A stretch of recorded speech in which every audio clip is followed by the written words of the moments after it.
আসসালামু আলাইকুম। সবাই কেমন আছেন? Good afternoon.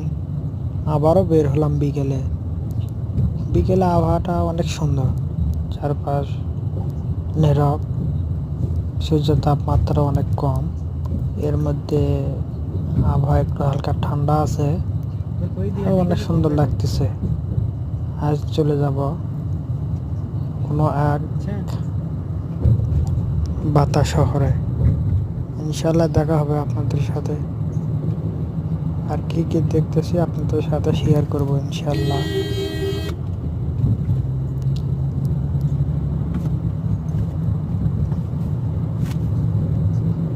আমার চ্যানেলটি সাবস্ক্রাইব করবেন। ধন্যবাদ সবাইকে। ইনশাল্লাহ।